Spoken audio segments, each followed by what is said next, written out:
tere, imelist esmaspäeva kõikidele kaunitele hingedele. Taas on aeg vestlussaateks Tunne Inspiraatorit, kus me tutvume vägevate ning põnevate inspiraatorite ning nende tegemistega. Me elame imeliste inimeste keskel, kellest igaühel on oma lugu rääkida ning kes pakuvad midagi, mida keegi just praegu vajab. Aeg on need inimesed varjust nähtavale tuua, et nende toimetamised just nende inimesteni jõuaksid. Ja see ongi Tunne Inspiraatorit vestlussarja eesmärk, teha nähtavaks inimesed, kellel on maailmale palju pakkuda, aga keda suurem osa inimestest veel ei tea. Meie tänane külaline on kõrgharidusega õde, toitumisnõustaja ja koolitaja. Tema terviseteekond sai alguse 3 aastat tagasi, kui ta esimesel lapsel tekkisid toiduallergiast tingitud kuivad, karedad nahalaigud ehk atoopiline dermatiit. See ajendas meie külalist õppima süvitsi toitumise mõju tervisele. Tänu nendele teadmistele mul kadus tekst ära. Nii, kohe tulen tagasi.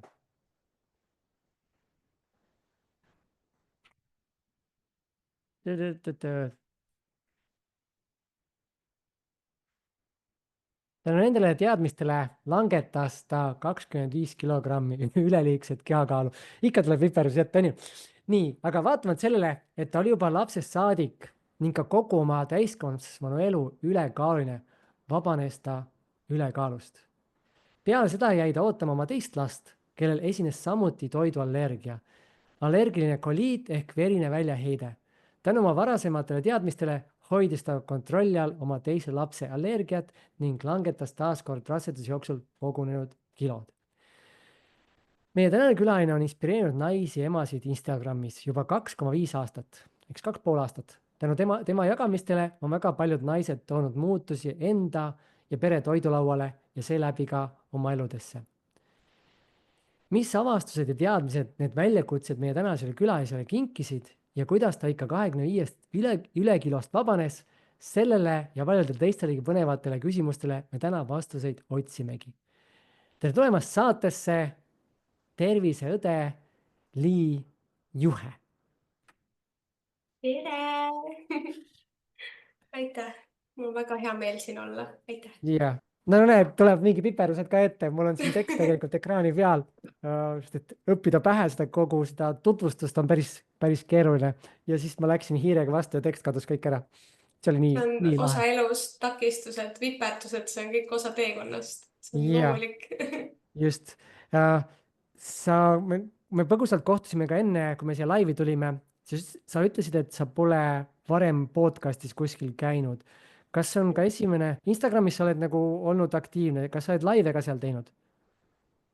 Ma nüüd tuli meelde, ma natuke valetasin, ma Hea õde podcastis käisin küll. See okay. läks meelest ära juba. Aga laive ma vist olen paaril korral teinud ja et mul on 2 väikest last, et siis seda liiga palju vaba aega mul ei ole.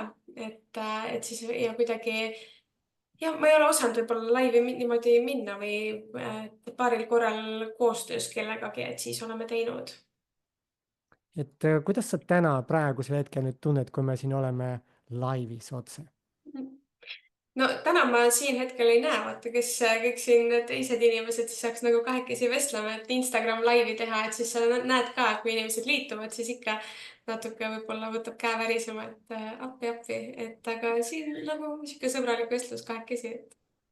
Ja siit teistele ka üleskutse, et ongi see, sest et siin, kui me oleme kahekesi siin Zoomis, on ju, siin ei ole mitte kedagi teist peale meie, me olemegi kahekesi vestlemas.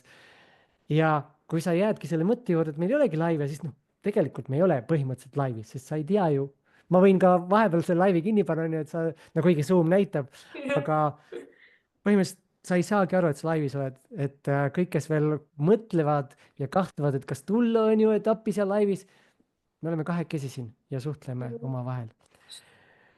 Mis sind motiveeris tulema siia vestlussaatesse?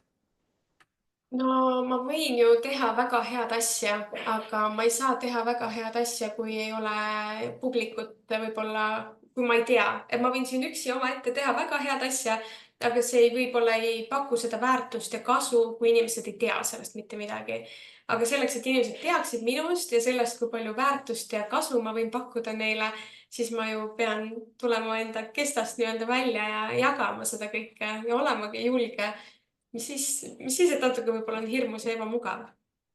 Mhm. Mul tuli huvitav küsimus praegu. Et ma olen nagu, mitte et oleks selles valdkonnas midagi valesti ja et üldse inimestega valesti, psühholoogid, kes ei ole ise teekonda läbi käinud, nad ei ole oma kogemust ja siis lähevad, ütleme, nõustama kedagi. See ei ole, sest ma olen kuulnud nagu kellelgi oli, kes oli sõltuvusega läks, ära lihtsalt tee. Et see oli nagu vastus põhimõtteliselt. Et ma saan aru, et sinul on see, mida sina teed, on hästi tugevalt baseeruv enda kogemusel. On ju, et kuidas sina näed nagu rolli selles, et mis on vahe või üldse see kogemus oma siis vaatenurgast lähtuvalt, kui sa õpid midagi ja jagad seda teadmist edasi või sa nagu päriselt oma nahal koged, õpid, uuesti koged ja nüüd jagad seda edasi? No meil on ju väga head kogemusnõustajad, just see ongi see ju kogemusnõustajate töö näiteks, et nad on midagi ise kogenud ja siis nad jagavad seda. Et no siin on kaks asja, üks on see, et noh, kogemusnõustamine on väga võib-olla hea psühholoogiline tugi, et vähemalt keegi mõistab sind, teab, mida sa läbi elad. Aga samal ajal me peame ju õppima ka, et me peame saama aru, kas meie meetodid või jagamised on ka tõenduspõhised. Allikakriitilisus, kõik see, et kui me räägime, mina olen ju muidugi siin tervisevaldkonnas, mis allikakriitilisus on minu meelest väga-väga oluline, et jah, mul on küll oma kogemus, aga sama kogemus on võib-olla inimestel, kes on teinud võib-olla mingeid muid meetodeid, mis ei ole tegelikult tervist toetavad ja siis nad saaksid ka seda jagada. Et jah, et noh, narkomaaniast võib-olla rääkides, et jah, inimesed võib-olla, kes on, ma ei tea, sõltuvusest mingi imelike meetodiga võib-olla vabanenud, aga võib-olla see ei ole kõige tervist toetavam või kõige parem meetod, et võib-olla on paremaid. Et jah, et psühholoogidel on kindlasti oma koht ja oma roll ja väga hea on, kui seal on see, et mul on see nii-öelda erialane haridus pluss oma kogemus ja siis ma panen need ühte. Minu meelest see on nagu kõige parem kombinatsioon. Et noh, väga hea, kui sul on enda kogemus ja sa paned sinna veel mingid tõenduspõhised meetodid taha, mis päriselt toimivad. Ja sest, et eesmärk on ju ikkagi inimese elukvaliteedi parandamine ja tervise hoidmine ja edendamine. Et sellepärast ma teen ka seda, mida ma täna teen, on see, et jah, meil on 100 erinevat meetodit, kuidas inimesed saaksid kehakaalu langetada. Et aga kas see hoiab ka nende tervist pikemaajaliselt? Sest et minu eesmärk terviseõena, kuidas ma ennast nimetan, on ikkagi see, et me pikendame tervena elatud aastaid. Et kui inimene langetab selle ülekaalu või siis mis iganes toidulava muutusi ta teeb, et ta saab ka selle tervise kasu, et tal pikenevad tervena elatud aastad.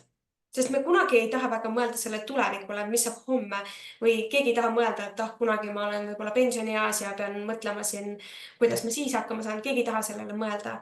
Aga ma tahaks nagu ennetada seda. Ma tahangi, et inimesed elaksid kauem, paremini, et üks on see, et me elame kauem, aga mis see elukvaliteet on. Et ma olen nüüd töötanud haiglas, intensiivravis, ma olen ju näinud kõike seda.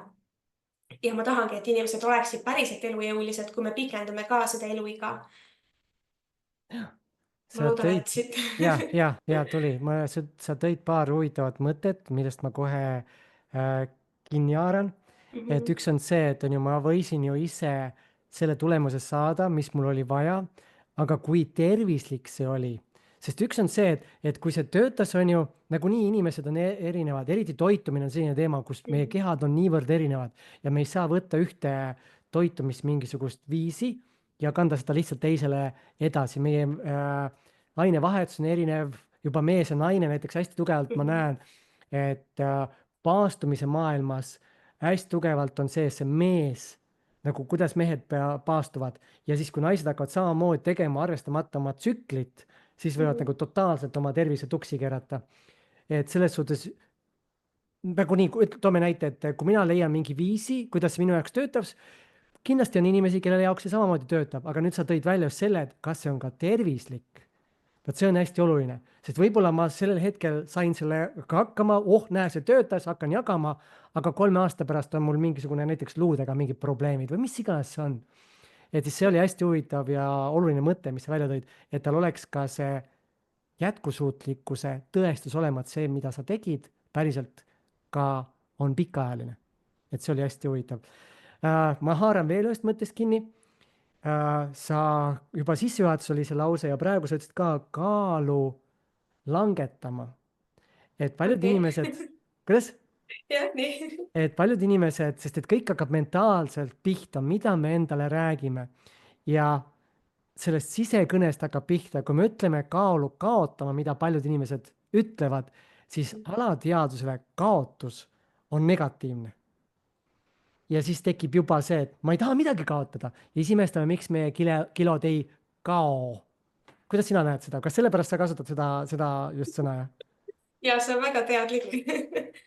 Ja ma vanasti olin ka, et me peame kindlasti, ma ei tea, ma tahan kaalu kaotada, kogu aeg tahaks kaotada kõike, kaotamine ei ole ju tore, tahaks võita ikka. Ja sellepärast mu programmi nimi on ka Võida iseennast, sest me oleme võitjad ja ma ütlen ka oma naistele, et nad on võitjad. Juba see, kui sa iga päev teed neid valikuid, võib-olla iga päev ei ole, ma ei tea, täiuslik ja iga päev ei ole nii tervist toetav toitumine. Aga sa oled ikkagi võitja, sa juba panustad, sa juba tahad, sul on juba eesmärk ja sa teed mingeid samme selle jaoks. Minu silmis sa oled võitja. Ei mingi, meil ei ole kaotajaid. Mulle endale isiklikult meeldib veel isegi, ma mängin nagu sõnadega ja tunnetan seda energiat selle sõna taga. Mulle meeldib veel vabastama. Vaba ja vabadus on inimesele hästi selline resoneeruv, et kaalu vabastama või kilosid vabastama, et see kuidagi minu endaga nagu resoneerub veel rohkem isegi. Ja siis ühe mõtte veel, enne kui me edasi läheme, sest see on, sa juba tõid nii palju nagu häid mõtteid, millest ma tahan kohe kinni haarata. Me ei taha mõelda tulevikust ja see pani mind nagu mõtlema täitsa, et see on võib-olla meie inimeste, see on, ütleme, meil on antud ainukesena siin maa peal võime näha tulevikku oma peas. Eks me teame, mis on meie valikute tulemus, aga me ei taha vastutada ja sellepärast me peidame selle tuleviku kuskile vaiba alla. Üks selliseid, millest me ei taha absoluutselt rääkida, on surm. Et me väldime surmast rääkimist, aga me ei saa mitte keegi sellest kunagi üle ega ümber. See tuleb raudpolt. Nüüd on küsimus see, et kas ma valmistun juba praegu selleks ette, et ma kaotan mõne lähedase inimese või ma ootan, kuni see pauk käib ja ma olen mitu aastat võib-olla siruli või üldse kaotangi ennast täitsa ära.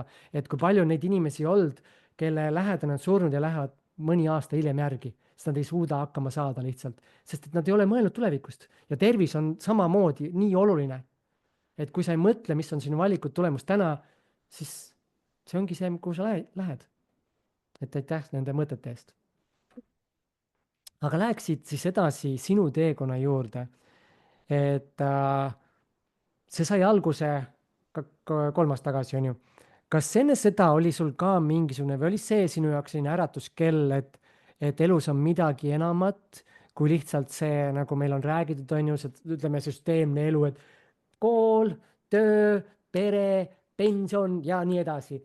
Et see enda valimine, enda leidmine ja elu teistmoodi loomine, et kas see jõudis sinuni varasemalt või siis oligi see, kui laps sündis ja sealt hakkas sinu enesearengu tee pihta? Mul on väga tormiline elu olnud. Nii, aga lähme kuskile, kus olid sellised esimesed nagu ahaa-momendid sinu jaoks? No võib-olla, ma ei tea, kui ma läksin kõrgkooli, ma ei olnud kunagi mõelnud, et ma võiks kõrgkooli minna, õppisin õeks, mõtlesin, vau, nii äge valdkond või nagu meditsiin, nii äge maailm. No kehakaalu ma olen elu jooksul ikka üritanud korduvalt langetada. Ma arvasin, et see on minu jaoks võimatu, nagu, sest et ma olin lapsest saadik ülekaaluline, kõik mu suguvõsa oli ülekaaluline või on, et mitte kõik, aga üldistan. Et siis ma arvasin, et nii ongi, et muidugi ma veits kompasin, ikka sai seal toitumiskavade asjadega natuke kaalu langetada, aga see ei jäänud püsima, sest ma ei jaksanud. Aga jah, tõesti selline, et päriselt see nii-öelda kohale jõudmine, kui oluline on toitumine ja kui palju see mõjutab, jõudis minuni ikkagi siis, kui mul laps sündis.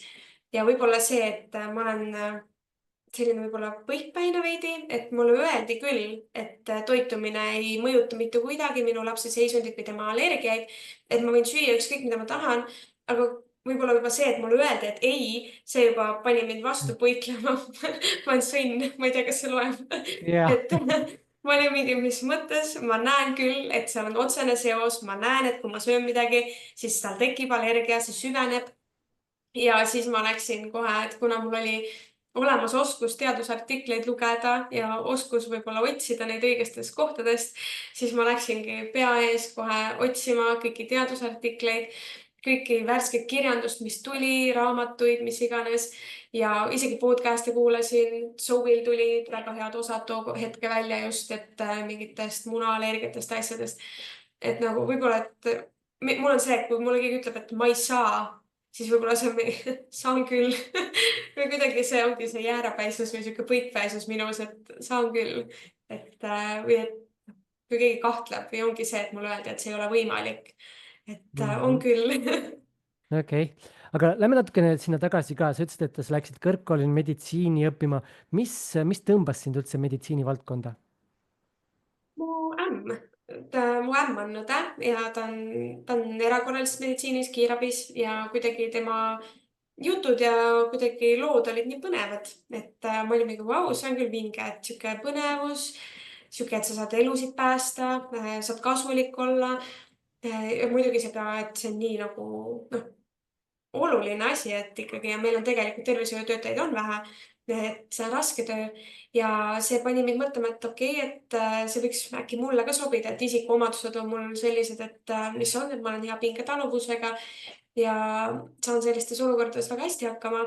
ja see siis pani mind mõtlema, et okei, et ma tahan ka katsetada ja tuligi välja, et see eriala ongi tõesti, ma väga nautisin oma intensiivravis töötamist, ma täna töötan ka esmaabikoolitajana, et ma väga-väga naudin neid asju ja pluss see baas on andnud mulle, täna ma tunnen toitumise valdkonnas nii hea eelise, et ma saan juba aru, kuidas inimese keha toimib ja ma saan võib-olla aru, miks me mingeid asju või valikuid peame tegema, et ka tervise vaatenurgast, et see kuidagi seose loomine, et ma arvan, et siin on kõik väga loogiliselt tegelikult läinud. Mm. elu juhib, nagu öeldakse. Mhm. aga sa ütlesid, et sul on päris sihuke tormiline elu olnud, et mis, oskad sa tuua välja mõned sellised olulisemad hetked nendest? no võib-olla see, et mu haridustee on vahepeal katkenud, et ma ei lõpetanud õigel ajal võib-olla keskkooli ära või sihuke, et siin pooleli. mis sul toimus siis? mul toimus väga palju asju. No aga räägi meile, see ongi see saade, kus me uurime inimese tagamaid. mis ja on toonud inimese siia, kus ta täna on? no täna ma tean, miks see kõik on, et mul on kõik see Mhm. väga värske, et ma just hiljuti sain teada, et mul on ATH ja see on siis nii-öelda kogu selle minu nii-öelda mineviku minu jaoks väga selgeks teinud, et miks ma võib-olla olen hästi tormiline olnud või hästi niisugune noh, mul ei olnud õppeedukus kõige parem, sest et ma ei suutnud piisavalt hästi keskenduda, ma ei saanud asjadest aru võib-olla nii hästi ja see andis mu õppeedukuses märku, et ma ei suutnud keskenduda, ma ei suutnud käia koolis niimoodi ja siis ma jah, kukkusingi keskkoolis välja. aga siis oligi seesama, kui ma tahtsin õeks saada, siis mul oli nii suur tung, et ma teadsin, et ma pean lõpetama ära oma gümnaasiumi, et saada õeks minna õppima. ja siis see väga motiveeris mind.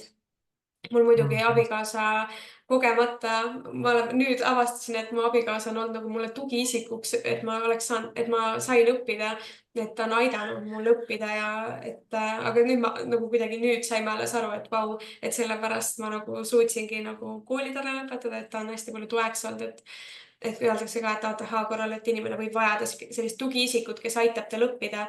et ma siis, mul abikaasa oli see tugiisik, kes siis aitas. et jah, mul olid gümnaasiumi ajal, ma tahtsin tööl käia, ma tahtsin väga iseseisev olla ja kool siis tol hetkel ei olnud minu prioriteet. ma tahaks jagada ühte hästi huvitavat mõtet siia. Mhm.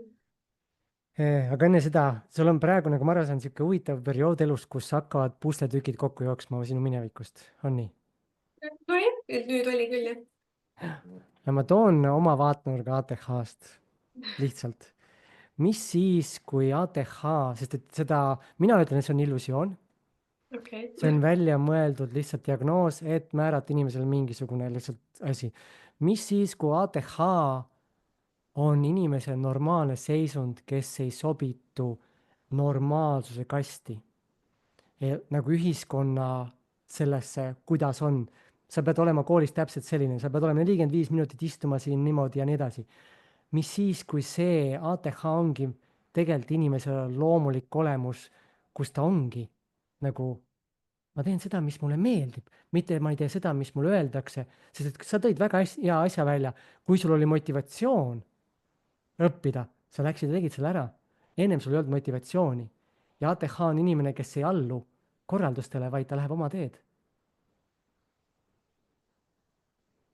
nii ja naa, ma natuke nõustun, natuke Jah. on Et sihuke mingi selline nagu teema, sest et kui me vaatame täna kasvõi seesama ühiskond, kus infot on nii palju, siis ongi, meie aju ei ole toime tulnud selle info küllusega, mis meil täna on. Ja sellepärast meil on see keskendumise probleem. Mina ütleks, et see on tänase ühiskonna lihtsalt see kõrvalnäht. Ja siis me paneme selle, et kuidagi selgitada seda, miks meil on nagu nii palju täna, siis paneme talle sellise diagnoos, see on minu nägemus, lihtsalt minu arusaam. Sest mina pole ise testi teinud, aga ma usun, et kui ma käin, mul on samamoodi. jah, see ikkagi on nagu pikem teekond, et millest see kõik alguse sai, et mul on lisaks ülesöömishood ja kõik see, et kuidas ma üldse selle seose lõingi, oli see, et ma olen oma elustiili teinud nii toetavaks, kui ma olen vähegi saanud. ma ei tarbi üleliiast infot, et telekat ma näiteks ei vaata praegu üldse, ma magan väga hästi, kõik on väga-väga hästi, ma toetan ennast igast küljest, aga mul on ikka raskused. Ikka, sest et ma ei saa piisavalt dopamiini, ehk siis mul see regulatsioon on häiritud ja see tingis mul ülesöömishood näiteks, kui ma olin väike laps. Ehk siis jah, ma kindlasti nõustun sellega, et müra on väga palju ja võib-olla meie ootused lastele on suured ja alla me need paneme, aga ma ei saa kahjuks nõustuda, et see ei ole päris, et on päris Jah, ja see ikkagi tekitab inimestele raskuseid, et mina ka, et ma toetan ennast igast küljest, aga mul ikka esinesid neid raskuseid, millega ma kahjuks, ma ei saanud aru, miks mul need raskused on. Ja ma olen ootused seadnud endale nii minimaalseks, ma tean, et mul on väikelapsed, ma tean, et ma tahan olla ettevõtja ja ma teen palju asju, sest mul on väga palju häid ideid, et üks positiivne külg ka siia.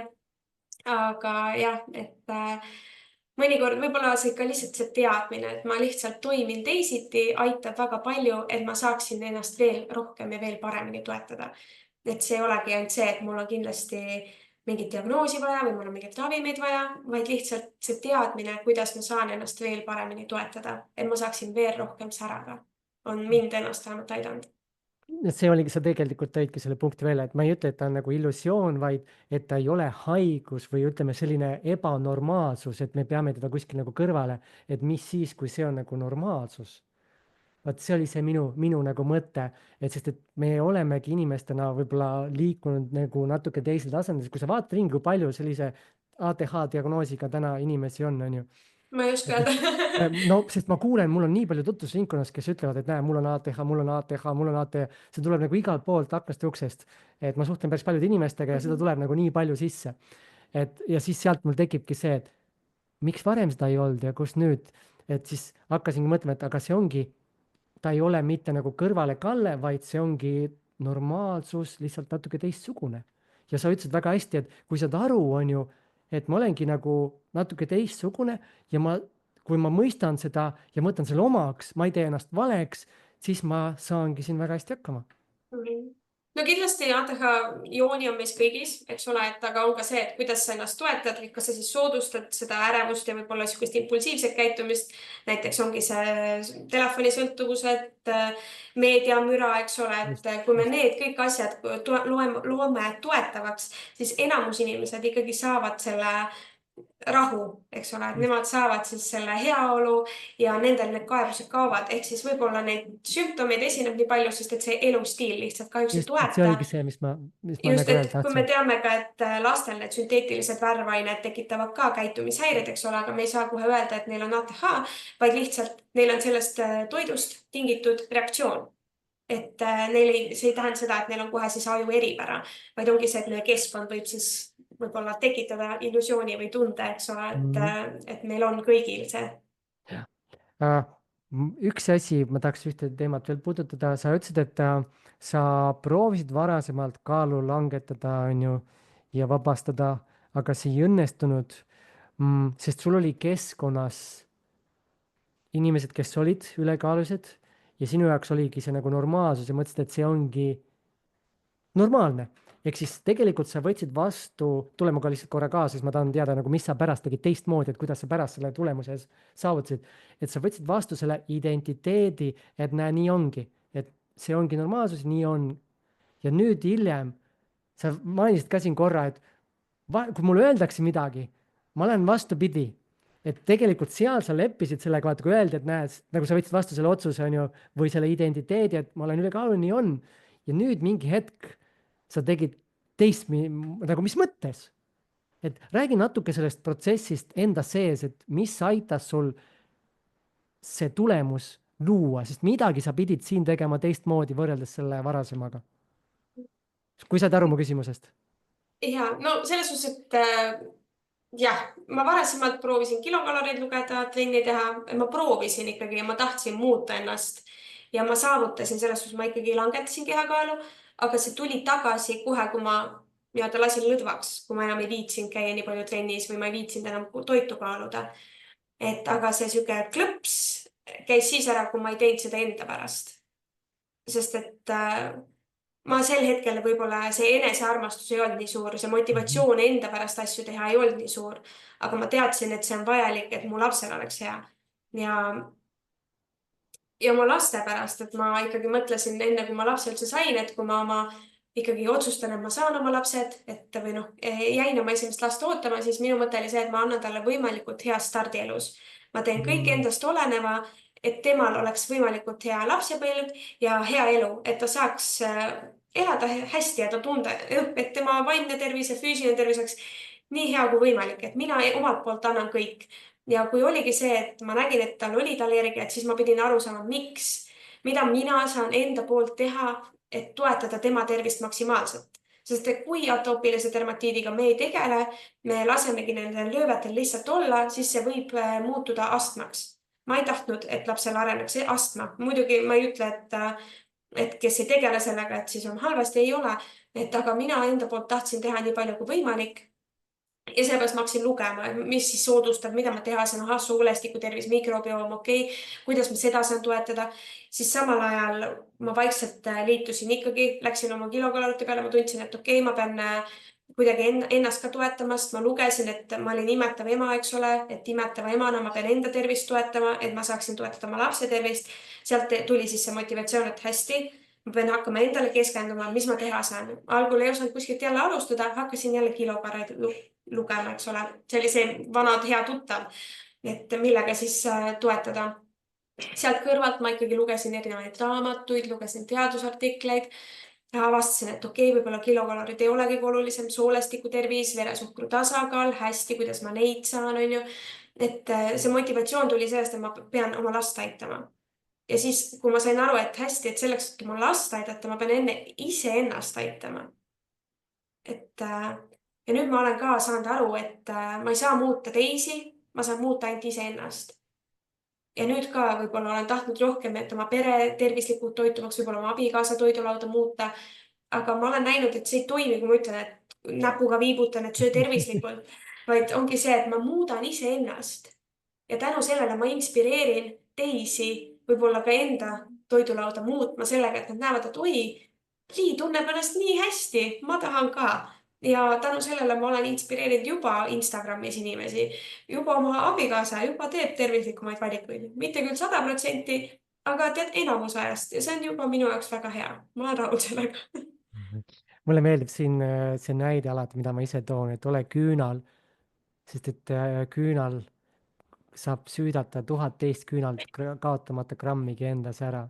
et sa ei lähe mitte teisi, sest et ongi, kui sa paned ühe küünlaga, lähed teist põlema panna, siis sa keerad oma küünla tagurpidi, sinu küünal hakkab palju kiiremini põlema. ehk sa põletad ennast, kui sa lähed teisi päästma ja samal ajal sa tilgutad tegelikult oma rasva teiste küünalde peale ka. aga kui teised tulevad, võtavad sinult, eks ongi, sa ei lähe päästma, vaid sa oled sina ise oma eheduses, siiruses ja inspireerid ja siis maailm sinu ümber muutub. Väga hea, mulle väga meeldis see küünal praegu. et see on see, mis mind nagu kõnetab ja kuna sa rääkisid seda, siis ma mõtlesin, ma jagan seda siia ka.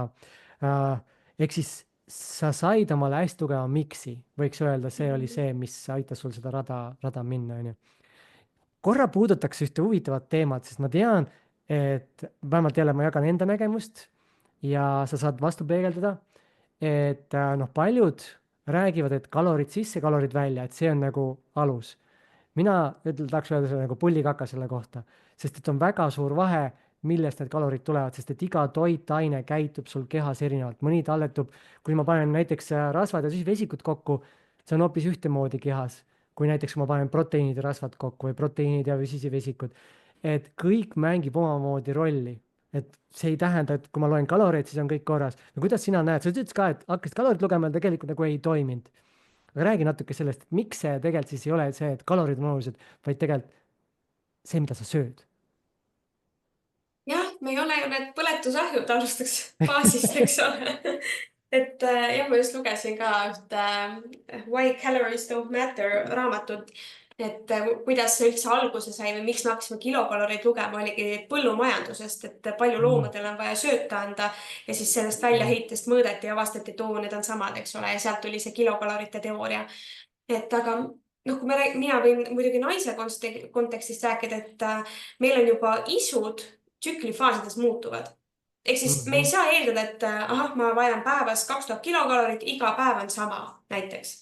Aga kui mul on näiteks menstruaaltsükli faasis, mida nädal enne seda on mul suuremad isud, kas ma siis pean hoidma ennast nälgas, sest et nagu mu keha ütleb, et anna mulle palun toitaineid, et me saaksime nii-öelda normaalselt funktsioneerida, su hormonaalne tervis. Ja siis ma mingi, et ei, 2000 kalorit, rohkem ei tohi, onju. Ja nagu, kust need tulevad tõesti, eks ole, et kui me keskendume ainult sellele kilokalorile, siis ma võingi arvata, et ahah, et see proteiinibatoon, mis on seal, et see on väga tervislik, kõik fitness influencerid ju promovad seda, see on väga hea, võib-olla see on parem kui see võib-olla kanafilee või muu asi, see on ju protein, valk täpselt sama, mis vahet seal on. Või kas ma võtan selle proteiinipulbri, sest et nii hea valguallikas, või ma võtan, ma ei tea, muna, eks ole. Et no sama kaloraaž, eks ole, et 2000 kalorit mul on vaja täis saada, mis vahet seal, kust see tuleb. No tegelikult on. Ja oluline on ka see, et me võtame need täisväärtuslikud allikad, mitte need nii-öelda töödeldud allikad, ülitöödeldud allikad. Et liigselt töödeldud toitude tarvitamine, pidev tarvitamine on seostatud üle 32 erineva tervise näitajaga, probleemiga, kaebusega.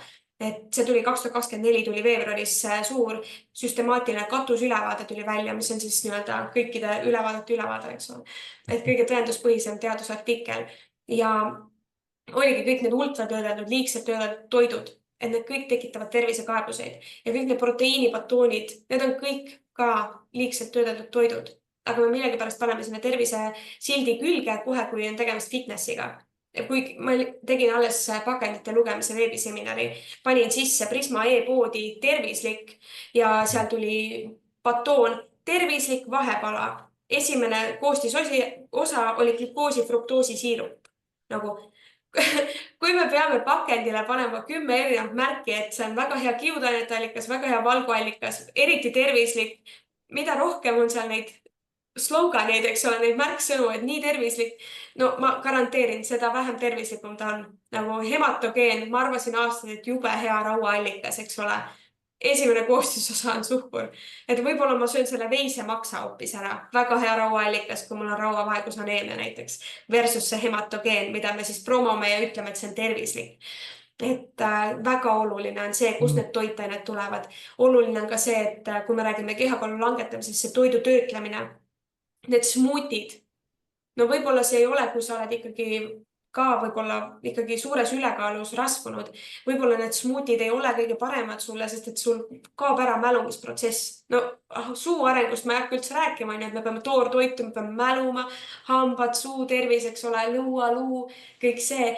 Aga ka see mälumisprotsess, me peame sööma aeglaselt, et meie hormoonid saaksid aru, et ahah, okei, me sööme näiteks kõht täis, millal siis stopp panna versus see, et ma tõmban selle smuuti endale sisse, on ju, võib-olla seal oli juba 2000 kalorit, panen mingi pähklivõisid asju, on ju, väga tervislik. Et aga ma ei naudi tegelikult seda toiduprotsessi, ma ei töötle seda ise oma suuga ja mu keha ei saa signaale, et me sööme praegu, palju me oleme söönud tegelikult ja ta ei saagi meile naturaalselt öelda stopp. Et väga praegu promotakse erinevaid kehakaalu langetamise ravimeid, et aga samal ajal see on ju nälgimine, et kui mul kaob ära isu täiesti, siis ma ju näilutan oma keha. Jah, mingi piirini me paastume ka, on ju, et kui mul on millegi arvelt paastuda, siis see on väga hästi, aga samal ajal, kui me oleme nii-öelda kas siis paastumisel, kui me ei tee seda teadlikult või siis nälgimisel, kui me kasutame mingeid ravimeid, mis pärsivad isu või tekitavad iiveldust, siis me ju samal ajal, kui me kaotame vett, kaotame rasva, siis me kaotame ka lihasmassi. Ehk siis nende ravimite suurem minu meelest mõju on see, et me kaotame nii palju lihasmassi ja mida vanemad inimesed on, eriti veel naisterahvad, me ei saa seda lihasmassi tagasi. Seda on nii raske ehitada üles uuesti. Ja sellepärast, kui mina oma naistega nii-öelda kehakaalu langetan, siis me ka keskendume sellele, kuidas seda lihasmassi säilitada, eriti veel naisena. Et ma olen näinud praegu ringlemas erinevaid selliseid märksõnumeid, et keegi ei ole ära surnud valgupuudusesse, vaid kiudained on väga olulised.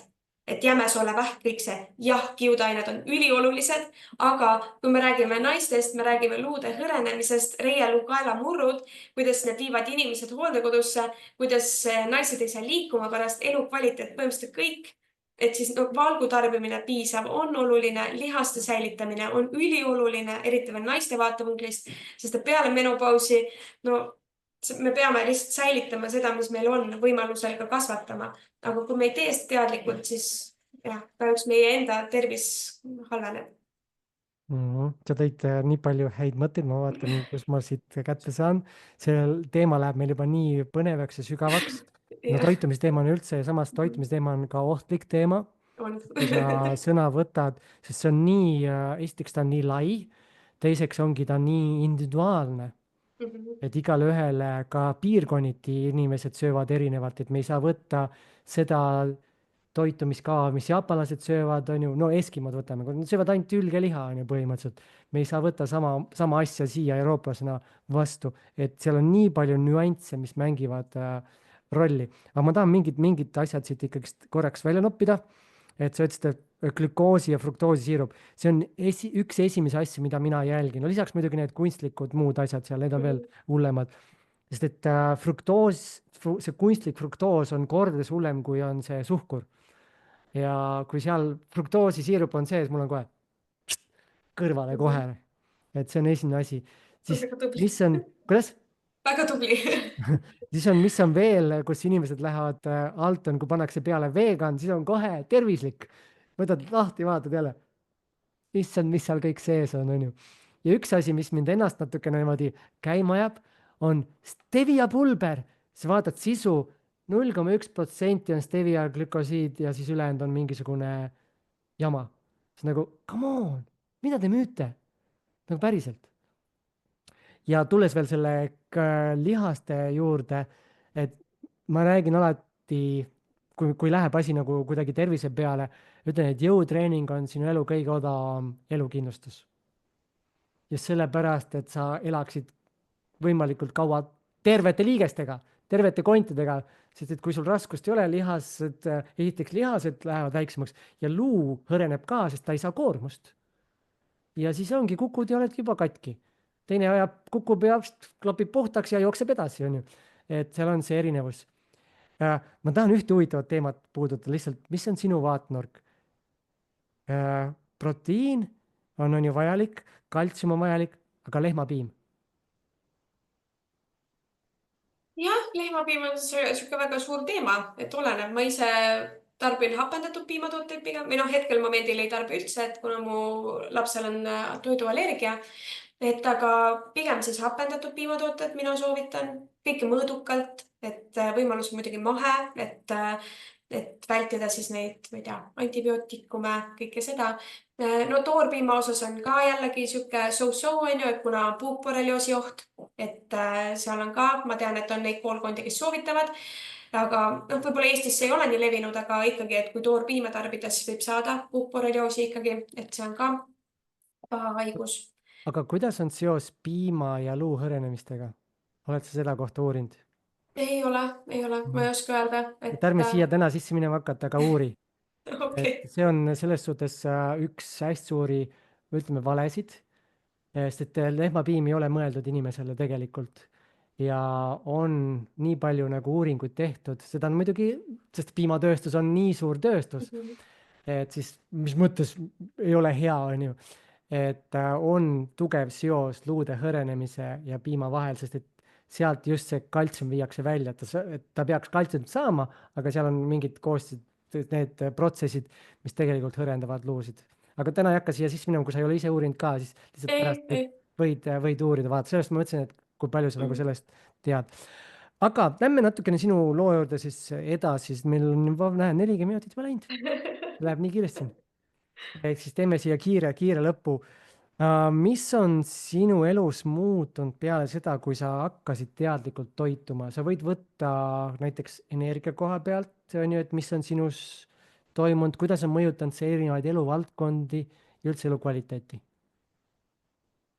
See on minu elu muutnud 180 kraadi, kui ma õppisin ära teadliku toitumise, õppisin ära, miks midagi teha, et kasvõi oma teise raseduse ajal ma väga kartsin uut rasedust, sest ma kartsin, et ma võtan kõik need kilod tagasi, mis ma olin langetanud, et kehakaal ja kehakuvand ja kõik see on naistele nagu ikkagi hell ja rasedus on niisugune aeg, kus me võtame kaalust juurde, see on looduslik, normaalne protsess, aga seda võib-olla mõnikord on emotsionaalselt raske aktsepteerida, et keha muutub ja ma olin ju nii palju nii-öelda vaeva näinud ja siis minu jaoks oli ka see raske, eriti kuna isud, eks ole, üks oli see esimene trimester, eks ole, mul oli kohutavalt halb olla ja ma ainult saiast toitusingi, kuigi ma teadsin, et see ei ole tervislik, mu veresuhkur, kõik see, et aga lihtsalt ma ei suutnud mitte midagi muud teha, mul oli nii halb olla ja see leppimine, et aga nüüd peale sünnitust ja ka raseduse lõpus mul, kui oli jälle normaalsem olla, siis ma andsin ikkagi rohkem toitaineid oma kehale, ma teadsin, et mu beebi vajab väga palju oomega-3 rasvhappeid, eks ole, kõike seda, ajuareng,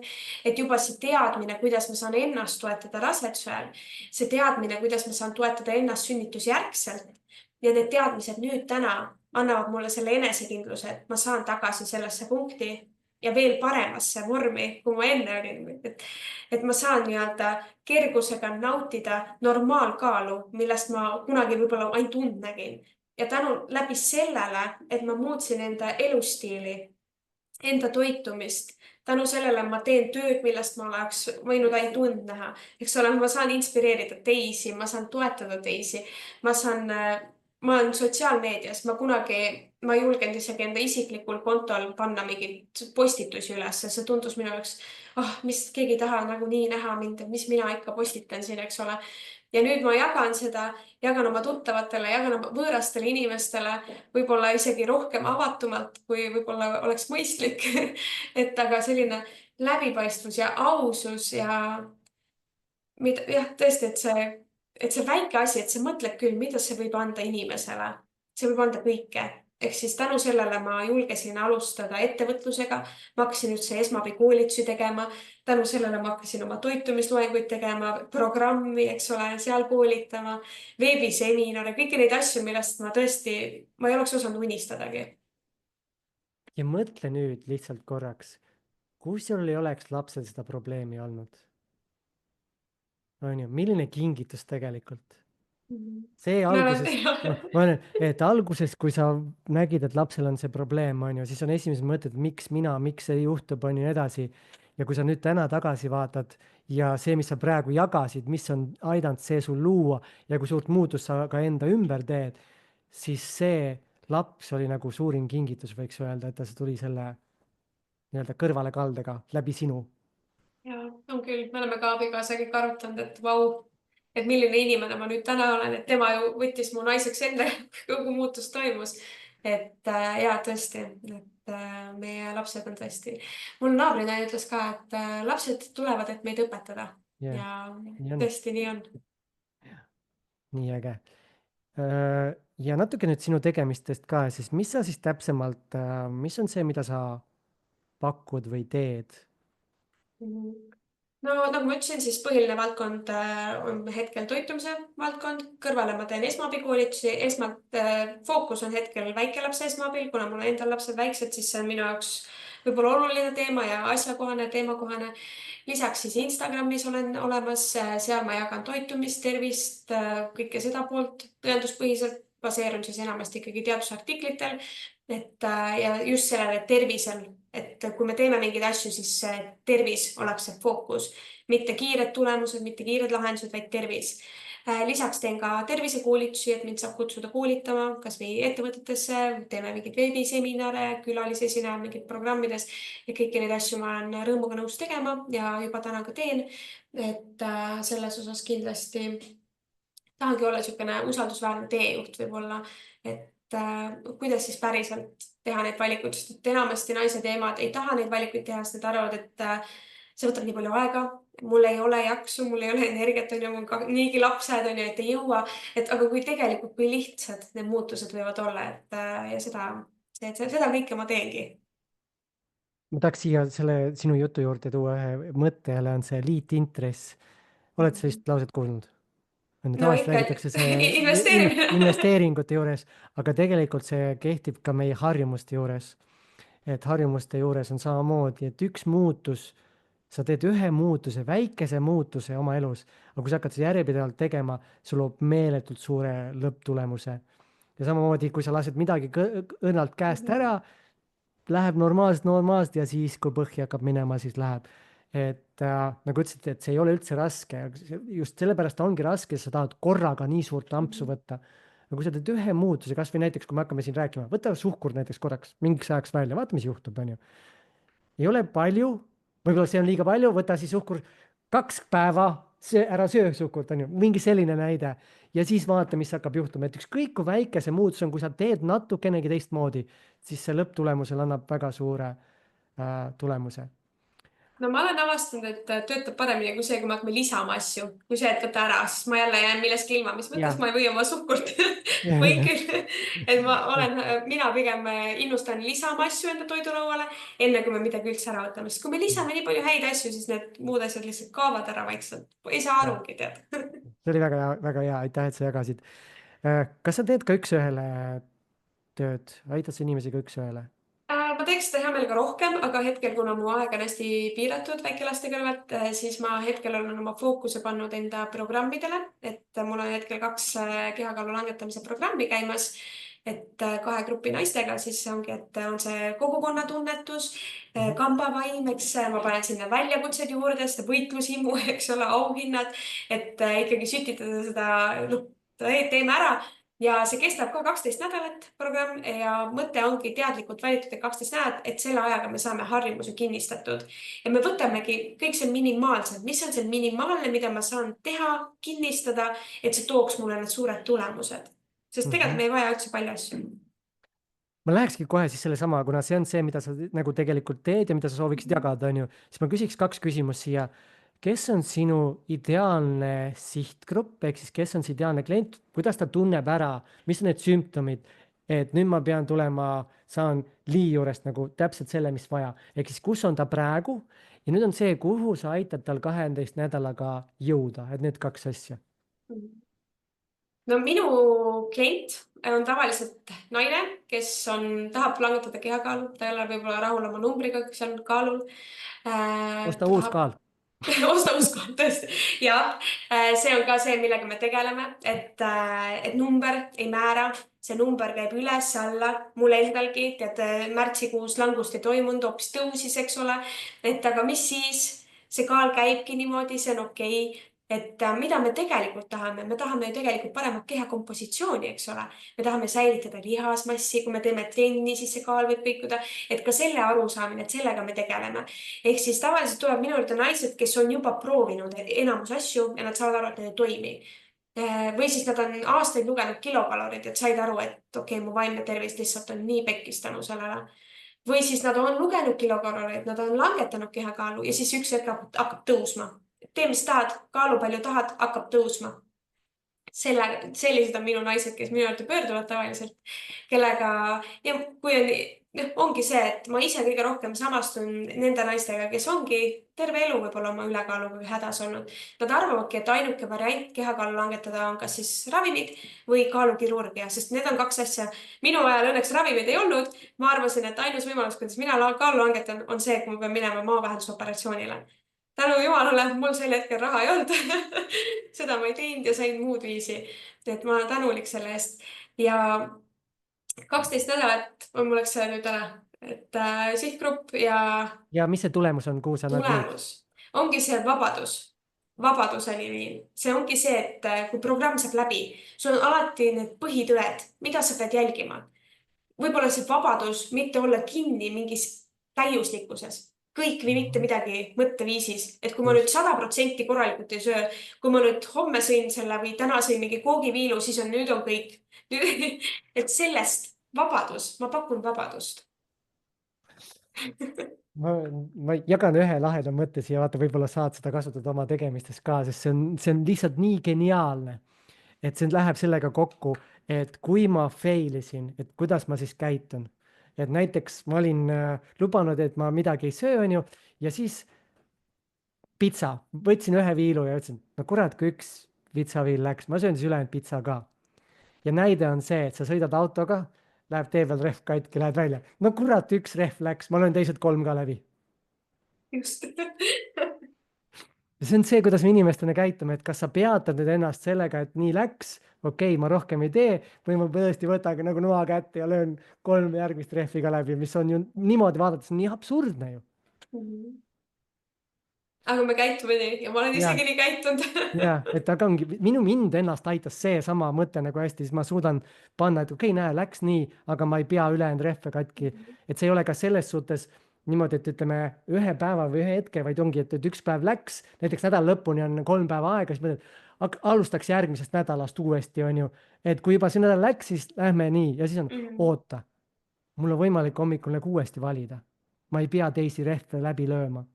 Ja siis lähed nädal lõpuni jälle normaalse režiimiga. Vana programm oli see, et kui juba nädal poole pealt kuskil metsa läks, järgmine nädal alustan. Oli sama, esmaspäevast alustame. Ja, just, et see on see, kuidas tulevik on alati helgem. Mis on sinu suur visioon oma selle tegemisega, mis sa teed? Et inimesed oskaks võib-olla ise oma tervist rohkem toetada. Võib-olla teha neid tervist toetavaid valikuid, et ma töötasin ka esmatasandi tervishoius, siis hästi palju me loodame, et me oleme nüüd arsti juurde, mul on mingi tervisemure, anna mulle see ravim ja kõik saab korda. Et see, et me oskaks ise ennast aidata. Et arstiabi on väärtuslik, see on kindlasti nii oluline, et meil on need inimesed, kes oskavad meid ravida vajadusel. Aga on nii palju asju, mida me saame iseenda heaks ära teha. Ja võib-olla ma seda tahakski öelda, et ja anda edasi enda poolt, et tervishoid on imeline, ma olen tervishoiutöötaja, ma armastan meditsiini, see on kõik omal kohal, aga me saame nii paljusid asju ennetada ja me saame nii palju teha iseenda heaks. Ja me ei saa anda kellelegi teisele vastutust enda tervise ja heaolu eest. Ja loota, et keegi teine tuleb ja päästab meid. Keegi teine tuleb ja teeb meid terveks. Et jah, mingites olukordades see kindlasti on, aga aitame ise kaasa, panustame ise ka. Sa tõid selle punkti, mis ma tahtsin jagada. Läks meelest ära peale seda, kui sina tegid selle oma otsuse, et mingi aeg sa ei saanud kaal langetatud ja siis said. Et oligi see, et sa võtsid 100% vastutuse oma elu eest ja sealt see muutus tuli. Sest sa nägid, et sinust sõltub lapse tervis, mina pean midagi tegema iseendaga. Ja nüüd sa tõid selle vastuse teema. Ja see on see, kus me täna oleme, tahame seda tabletti, anna mulle see tablett peast, me ise ei peaks mitte midagi tegema. Aga kui me võtame ise vastutuse ja nagu sa juba mainisid ka, et kui sina tahad mingit muutust enda ümber, ole ise see muutus. See ongi see, võta vastutus ka selle keskkonna eest, kus sa oled. Sest et läbi sinu muutuse muutub ka see keskkond sinu ümber. Eks ka selle koha pealt see vastutus. Nii. Ja kust inimesed sinu tegemistega kurssi saavad olla, vahet ei ole, hoida ka. No ma põhiliselt tegutsen Instagramis, kuigi Facebooki konto on ka, aga terviseõde ehk siis tervise punkt õ asemel on 6 ja tee. Sihuke väga keeruline nimi, et inimesed ikka mind üles ei leiaks. aga Lii Juhe ma usun ka, et kui otsite, et leiab üles. Sinuga oli väga äge vestelda, siit tuli, ma arvan, jälle mõnusaid pärleid, et kuulajad-vaatajad ka, kellel midagi kõnetas, jagage oma mõtteid, kommenteerige ja ma vaatangi, et mul on siin Facebookis näitab, et 4 kommentaari, aga ühtegi ei ole näha. väga huvitav. ma pean siis pärast vaatama, sest et Facebook teeb üldse mingeid huvitavaid trikke ja, aga ma vaatan, otsin nii kaua, aga ma küsin su käest ühe küsimuse, sa saad nii kaua jagada, kui ma leian need kommentaarid üles. Mis oleks see üks nõuanne, mida inimene saaks teha, kellel ongi kaaluga praegu probleem ja ma tahaks nüüd nagu päriselt võtta kätte ja see kaalu ära siis vabastada? Väikesed muutused, nagu me juba täna oleme rääkinud ja Armin tõi ka nii ilusti välja just, et väikestel muutustel on nii suur jõud, et me ei pea olema täiuslikud, vaid me peame olema järjepidevad. Ja ongi need väikesed sammud viivad meid eesmärkideni. Ja Mhm. võib-olla ma siit toon ka väikse nipi, et kui me räägime siin, et mis on see 20% tööd, mis toob 80% tulemust. Hommikusöök, millega sa alustad oma hommikut, kuidas sa alustad, mida sa sööd esimese asjana? Kas sa sööd selle kaerahelbepudru, mida kõik väga kiidavad või sa sööd mõnusa valgu ja heade rasvade ja kiudainete rikka hommikusöögi, mis tagab sulle stabiilse energiataseme, stabiilse veresuhkru ja sul kaovad ära isud. Avastad võib-olla, et 4 tundi, 5 tundi söömata olla on väga okei. Et kui ma kandsin pikemat aega glükoosisensorit, siis mu hommikusöök, mu grammigi veresuhkur põhimõtteliselt ei liikunud, kui ma Okei. sõin oma valgurikka toidu ära. Okei. Ma mõtlesin, et vana see, kui sa kaerahelbed, siis oleks pannud niimoodi ja mõnusalt. kaerahelbed ja me abikaasaga katsetasime, tema kandis ka sensorit ja siis sõi üks hommik putru ja siis tal oli küll üks sõit üles. Versus siis mina, sest et hommikusöök on see, mis on mul nagu A ja O, seda ma ei vaheta üldse ära, sest et ma olen katsetanud muid asju. Kui mul väsimus, ärritun kiiremini, kõik see ja valgurikas, heade rasvade rikas, salatid, idud, võrsed, kõik sinna juurde, stabiilne energiatase. No tead, kui sa tahad ikka eriti hästi, söö mingi hapendatud toit või hapendatud jook esimese asjana, siis on nagu eriti hea. No siis on nagu superluks. See oli väga hea siia lõppu ja tundub, et sul on siin, ma ei tea, kas siis assistent või keegi hea sõber, kes on juba jaganud kõik sinu lingid. Oo, Triin on tõesti. jaganud siin. Oh, nii armas. Siin on nii Triin on armas. pannud siia, et nii ilus jagamine, Lii, tore oli sinust rohkem teada saada, aitäh. Ja siin on ka siis sinu Instagrami link ja kohe ka sinu veebilink. No, nii armas temast. Aitäh, Triin. jah, igatahes aitäh sulle, aitäh Aitäh, Triin, Armin. aitäh kõigile, kes siis meid vaatasid ja kohtume taas esmaspäeval. Ja aitäh. Tšau. Tšau.